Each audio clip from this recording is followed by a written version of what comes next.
The Saint of Killers is a fictional character who appears in the comic book series Preacher, published by Vertigo Comics in 1995. The Saint of Killers was created by writer Garth Ennis with artist Steve Dillon.The Saint is described as a grim, taciturn, implacable killing machine, with supernatural abilities involving divinity, immortality, and influence over heaven and hell.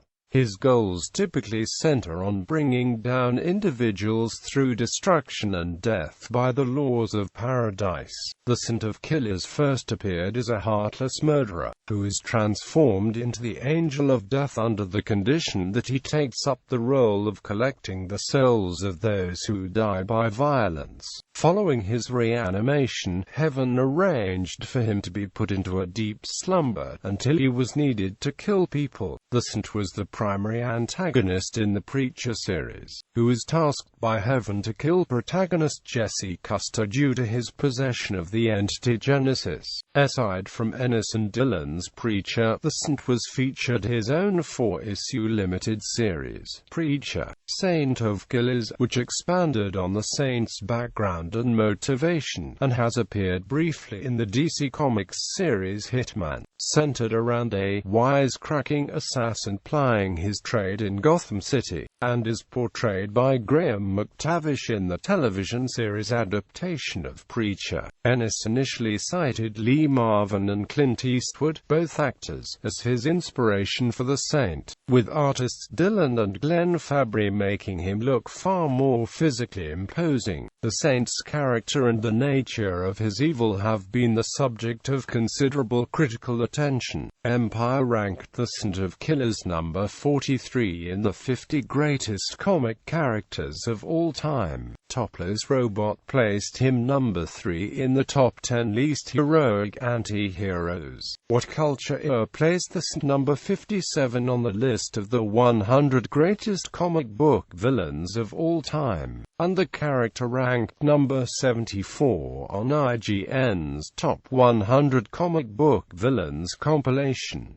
Publication history. In his foreword to Preacher, Ancient History, Ennis reveals that Clint Eastwood provided the inspiration for the character of the Saint of Killers, with the face of Lee Marvin influencing Steve Dillon's visual depiction of him. Ennis wished to place a certain degree of emphasis on the outlaw nature of the Saint, simultaneously establishing that the Saint, like the lead character of Clint Eastwood's Unforgiven, remains unforgiven. Regarding the Saint's origin story, Ennis declared, "His story is a myth.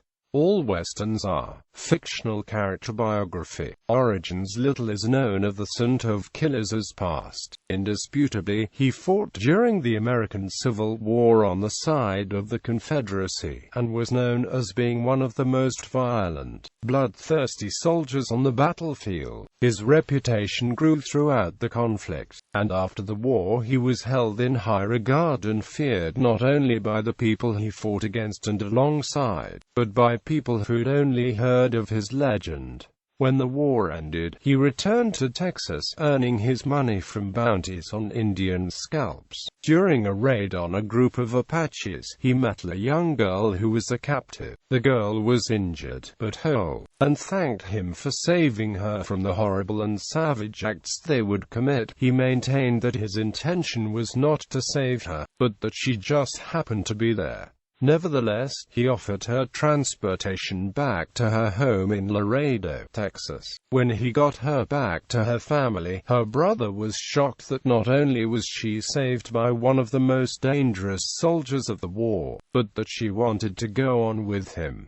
She saw a good man within him, and felt it her mission to bring the goodness out. They were together for a decade, having a daughter and living together in the wild, off the land, happy and settled. For the first time, he felt satisfaction and knew that there was more to his life than killing and the sport of death. At some unspecified point, his wife and daughter caught a fever and became bedridden, with the only medicine being a week away by horse. He pledged managed to get the medicine and get back in time. However, his journey was delayed by a gang of outlaws led by the despicable Gumbo McCready in the gritty town of Ratwater, Texas. As a result, by the time he returned home, he found his wife and daughter dead. Grief-stricken, he returned to the town of Ratwater and went on a killing spree, hunting down each of the gang members until all but McCready himself were dead. McCready took a girl hostage, but the gunslinger shot her through the head, damning himself. Just as he was about to shoot McCready, his gun jammed. McCready then knocked him out and impaled him in the chest with a shovel. The soldier died, and his soul went to hell, the making of the Saint due to his many murders. He was consigned and relegated to hell. When a soul enters hell, the horror of the environment's sheer hostility evaporates away the humanity from it, all the love, fear and hatred. However, much to the surprise of the devil, the soldier's hatred could not be contained, causing hell to literally freeze over. Disturbed and intrigued, the devil personally came out of his palace to find out what happened, which led to them discovering the source of hell's problem, the freezing cold soul of the gunman. The devil tried beating the hatred out of him, to no avail.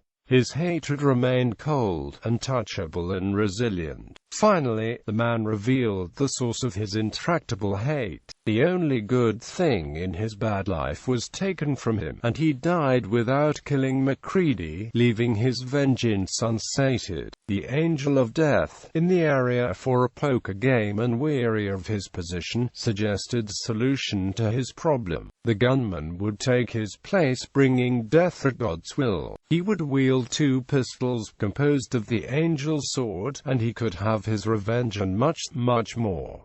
The man agreed. The devil tended to the gunman's wounds. The magical walk occults were cast, and the man left hell, but not before gunning down the devil after the latter insulted him. He returned to Earth and slaughtered everyone in the town of Ratwater, including McCready and the corrupt preacher who traveled with him. His killing was indiscriminate. No man, woman, nor child in the town was spared. Due to his dangerously uncontrollable nature, heaven arranged for him to be put into a deep slumber, until God had need of him as his instrument of death and destruction. 4 years after the events at Ratwater, he was summoned at a place called Wounded Knee Creek.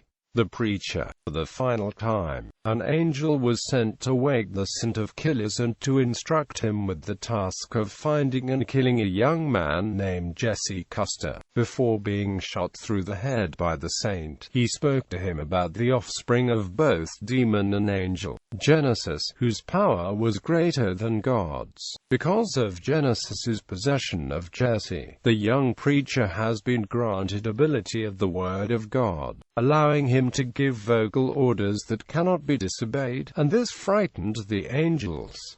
The Saint agreed. Within a few hours of appointment, he shot his way through the county sheriff's department and was hot on Custer's trail. He eventually found Jesse in a small motel, but both of his guns were stayed by Jesse's voice. This marked the first time that the Saint of Killers was held back from his mission, and a target was allowed to flee. Apart from that, the angel revealed that God, the only power in the universe that could command the Saint, abandoned heaven. He let the preacher go, but vowed to track him down. He crossed Jesse's path after Jesse left Angel, the estate of Marie Langell, the monstrous matriarch of the Langell clan. Angel was burned to the ground, and all of Langell's henchmen were killed. Jesse eluded him for a while, but it was time for the Saint to find him again. The Saint realized that without God in heaven, there was no one who could command him. The Saint was now able to follow his own path to find Jesse Custer, with no constraints. He traveled to Las Vegas to find the angels, who started a casino and were easy to find. In the terror, the angels told him everything. Jesse went to France to confront the Grail. a worldwide organization dedicated to triggering the apocalypse and ruling the world. The Saint hijacked a freighter, killing everyone on board, and sailed it directly to Europe. When he discovered the Grail's headquarters, he homed in on Custer. The preacher was in a basement with the Grail's sacred executioner, Herr Starr, and the Saint was more than willing to kill both Custer and Starr. Yet again, his hand was stayed. In the possession, the Grail held captive an angel, to which the seraph told them that the entity Genesis was the key in gaining answers to God's abandonment of heaven, as well as the reasons as to why the Saint's wife and daughter died, which intrigued the man. Thus, taking up the offer, he held off the soldiers of the Grail, giving both Jesse and Starr the chance to get the information they needed from the seraph. They learned that Jesse possessed all the knowledge of Genesis, but in order to unlock its memories they should travel to the American West and use Native American peyote. Jesse and Starr escaped before the whole base exploded, burying the Saint under several millions of tons of rock and masonry, from which the Saint unearthed himself and made his way back to the United States of America. Many months later, the Saint encountered Custer and Tulip O'Hare. Jesse told the Saint the truth about why MacReady delayed him from his family, which revealed that the deaths were not accidental. Discovering the truth placed the Saint into a fit of rage, and he stepped out and confronted the forces of the U.S. Army and the Grail, single-handedly taking on hundreds of soldiers, tanks and helicopters, and destroying every force that was pitted up against him, which drove Starr to pressure the president into sending a stealth bomber to Monument Valley, turning it into an irradiated wasteland with the Saint in the center of it. Amongst the flames and the ubiquitous radiation, the Saint stood up and spat, "Not enough gun." God with no one to command him and no targets, the Saint had no purpose. His activities during this point in time are relatively unknown, though after 1 year he felt a strong sensation which compelled him to go back to Ratwater, Texas, where Jesse was with the Saint's human remains. Custer told the Saint everything he learned in his quest for God, that God was an attention fiend, and that he was willing to cause pain, destruction and death for no other reason than to see who would love him. He sparked a war between the angels to find out who would stay on his side. He created a world full of humans who would fight in his name, just to see who adored him more, and that he engineered the creation of Genesis, a being as powerful as him, in order to see if he could make it love him. Custer had a plan, a way of paying God back for the horrors he inflicted upon his creation, but Jesse would require the Saint's help if such a thing were work. The guns the Saint carried were lethal, no-shotted that did not kill, and the first kill was none other than the devil himself. But they couldn't simply shoot God, as he shielded himself from Jesse and Genesis's detection. As long as they were looking for him, God wouldn't budge. But it was the belief of Jesse that if Genesis were out of the picture, that God would head straight for heaven, where the Saint of Killers would be waiting for him. When the Saint entered heaven, the entire heavenly host was arrayed against him. Rank upon rank of angel flew to keep him away from the heavenly gates, and they were all shot down by his guns. And when Jesse's plan worked, when Genesis was released and God returned to retake his throne, the Saint was waiting for him. God begged for his life, and offered the Saint whatever he wanted: power, life, the lives of his family, anything. But the Saint didn't want anything God offered him. All he wanted, he said, was to rest.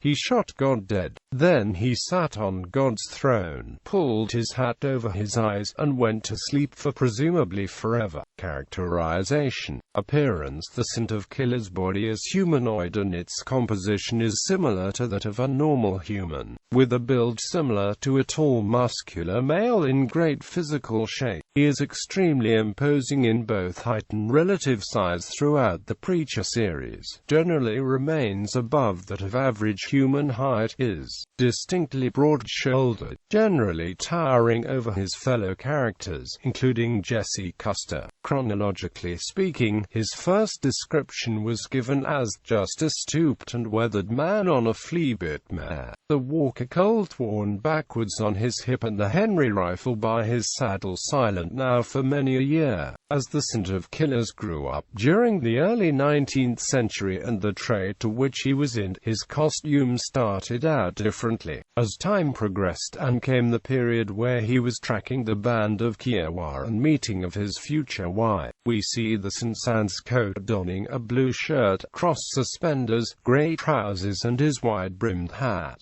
while in hell much of his clothing remained, until Satan whipped him repeatedly, which tore his coat to shreds along with the skin and flesh from his back. Shortly after being bequeathed the title of the Saint of Killers by the Angel of Death, he was presented with the attire he would remain with while placed on earth: a long loose-fitting yellow duster coat, a wide-brimmed hat, 2 Colt revolvers, and a cross-draw holster at the trouser belt line. Personality: the Saint of Killers, though supremely powerful and feared, suffers with an explosive temper, which has been triggered through insolence or disrespect, of which the latter was seen when he slew the devil. His resolve and vengeance were so strong that during the events of Ratwater he was killing indiscriminately, with children dying at his hand. However, perhaps due to his longevity and realization of damning himself, he begins to show leniency in certain areas. For example, he will not necessarily kill unless provoked. He too has shown newfound compassion and awareness when he learns of information pertaining to his family from Custer, by which he was approaching the role of an anti-hero, from his radically altered perspective, which awakens when he learns of God's purpose and when he fulfills his vengeance. Almost all human concerns appear pointless and without obvious merit, to which he sleeps. Custer once stated, "Before the world shook to the thunder of his guns, there was yet some good in his heart, and that was the tragedy." While Jesse acknowledged the Saint's 10 long years of attempting to change from his past during the Civil War, he trembled when Custer brought up the events of Ratwater, and he too has shown aspects of compassion through mercy-killing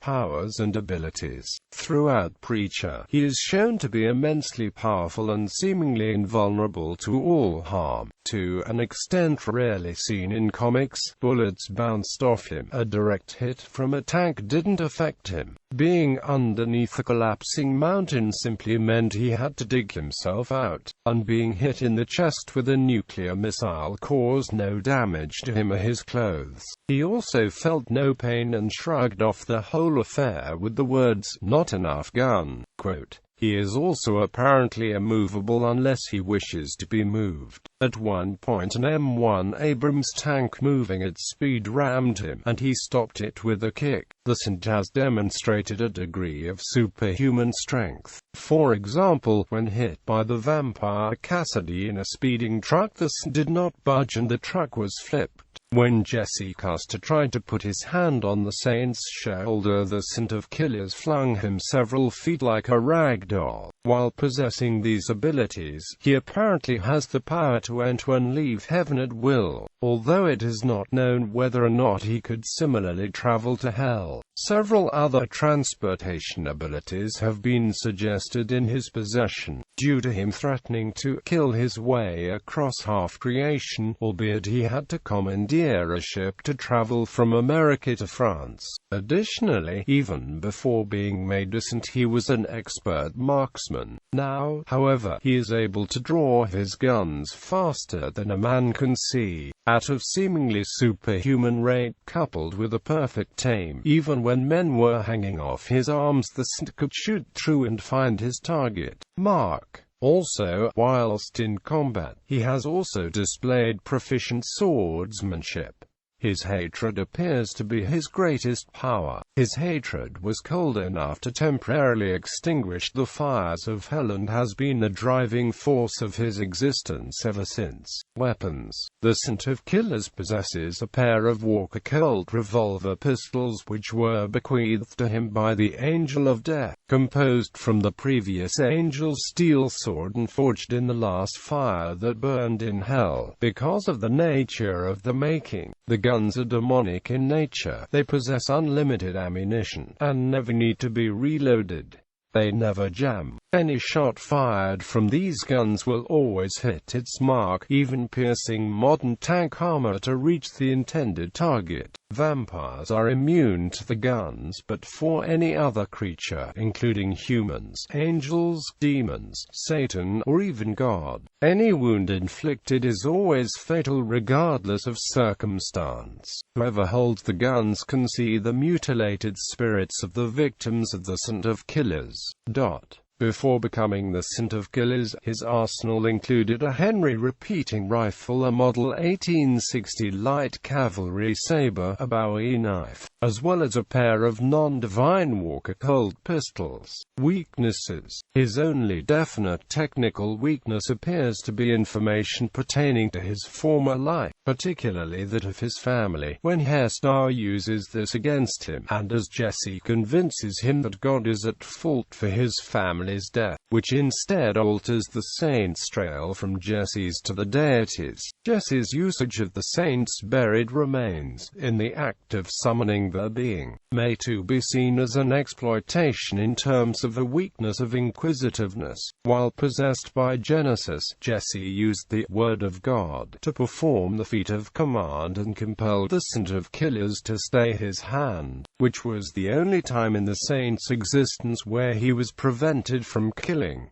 Analysis and themes. The character of the Saint of Killer is an eternal bounty hunter, one who delights in gratuitous violence on the American frontier in the 1880 following a personal disaster. Ennis described his creation of the Saint as owing much to Clint Eastwood, specifically in his later movies. The long coat, the wide-brimmed hat, the old Colt revolvers. However, co-creator preferred Lee Marvin and, as Ennis explained, "That's why you've got this character who I always think moves, speaks and has all the mannerisms of Eastwood but has that kind of handsome ugliness that Lee Marvin had." Dr. Julia Rand of the Media School, Bournemouth University has suggested such symbols were described as being somewhat reflective commentary on the West, by being conscious appropriations of its underlying mechanisms, as both Ennis and Dillon based the character of the saint specifically on the actors as not the characters they played, which is seen throughout Preacher as a means of reflecting the expectations and genre anxiety of the readers through the acknowledgement of sources and usage of implicit commentary. Michael Grimshaw of the University of Canterbury observes that the Preacher's undercurrent of the violent frontier of the Saint of Killers acts both as a sub-narrative and explanatory device.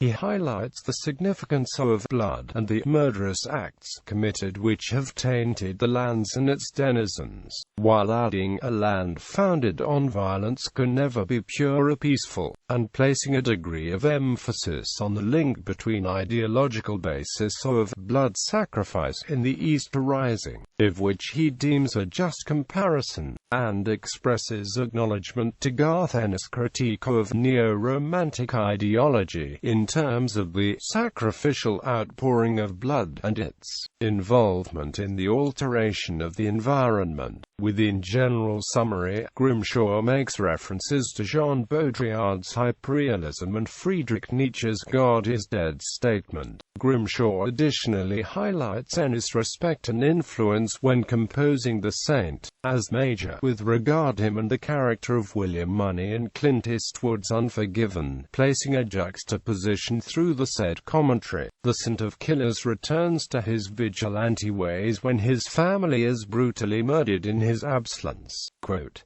He then explains and points out the link between the Saint's indestructibility and that of recent pop culture vigilantes such as RoboCop and the Terminator, while at the same time noting that there is to be a difference by describing the Saint as a spiritual alien cyborg for the past acting in the present, as opposed to the future and past dynamic by the latter of the two. He also makes references to Mary Shelley's Frankenstein. He too points out the theological nature of Preacher and emphasizes that the Saint of Killers is a reminder of the destructiveness that lurks within humanity, while studying, unleashed by God's interference and then abandonment. Only if the future mechanical cyborg killer was indeed a result of humanity's deemed inherent interference with the natural created order. Using the perspective of philosopher Julia Kristeva, Grimshaw places significance on the Kristevan outlook in that the world is a site of Kristevan abjection, while studying that the corpse, seen without God and outside of science, is the utmost of abjection.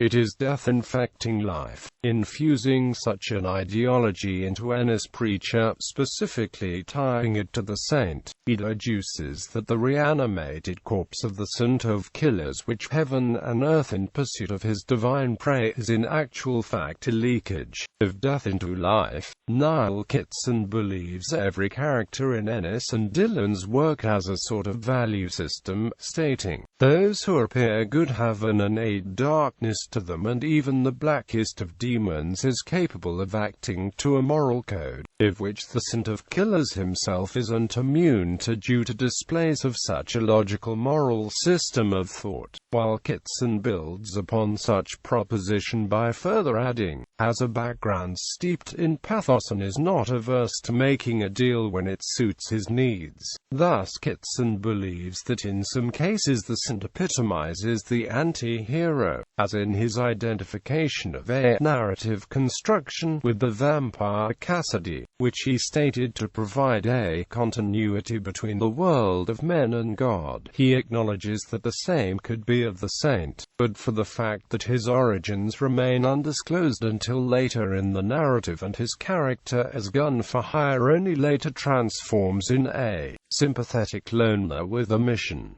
The Saint's background has been explored, as well as Ennis' spaghetti western influences. Kjartan Fosberg Johnson argues that while Jesse is Ennis' representation on the Western hero, while the Saint represents the Old West, film, and myth, Johnson specifically identifies similarities between the opening panels of Preacher, the Saint of Killers, and the opening scenes of Sergio Corbucci's The Great Silence, while showing additional comparisons to Sergio Leone's films by commenting on Leone's fusion of landscape and facial features, and concluded such a point by suggesting all characters in the miniseries have peculiar faces, especially the gang of outlaws. He concluded by suggesting that Clint Eastwood's influence on the Saint strengthens Inc. of the spaghetti western influence throughout.